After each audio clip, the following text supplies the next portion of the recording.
नंदुरबार जिल्ह्याचा आणि गुजरात राज्याच्या डांग जिल्ह्यामध्ये मुसळधार पाऊस सध्या सुरू आहे आणि त्यामुळे रेल्वे वाहतुकीवर याचा परिणाम झालाय।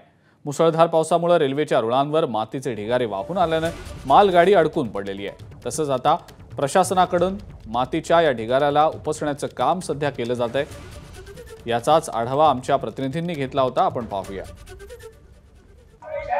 जिल्ह्यात रात्रीपासून सुरू असलेल्या अतिवृष्टीचा फटका रेल्वे प्रशासनाला बसलेला आहे। नवापूर तालुक्यातील चिचपाडा रेल्वे स्थानकाच्या दरम्यान राष्ट्रीय महामार्गाच्या रुंदीकरणाच्या कामासाठी नवीन पूल बनवण्यात आलेला होता, उड्डाण पूल बनवण्यात आला होता आणि त्याला लागून रेल्वे ट्रॅक आहे। या ठिकाणी भराव करण्यात आलेला होता आणि रात्रीपासून सुरू असलेल्या अतिवृष्टीमुळे या भराव खचून रेल्वे ट्रॅकवर आलेला आहे। त्यामुळे रेल्वे वाहतूक ठप्प झालेली आहे। सकाळी 5 वाजेपासून सुरतकडून भुसावळकडे जाणाऱ्या किंवा भुसावळकडून सुरतकडे जाणाऱ्या सर्व रेल्वे सेवा ठप्प आहेत।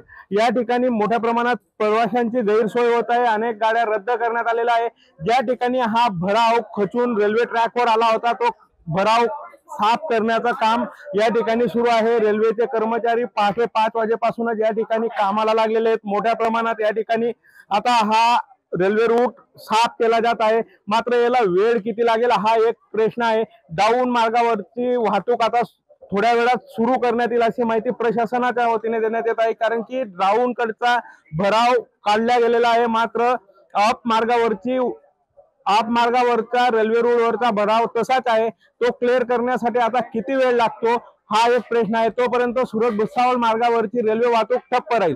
विकेश पाटील, एबीपी माझा, चिचपाडा, नंदुरबार। एबीपी माझा, उघडा डोळे बघा नीट।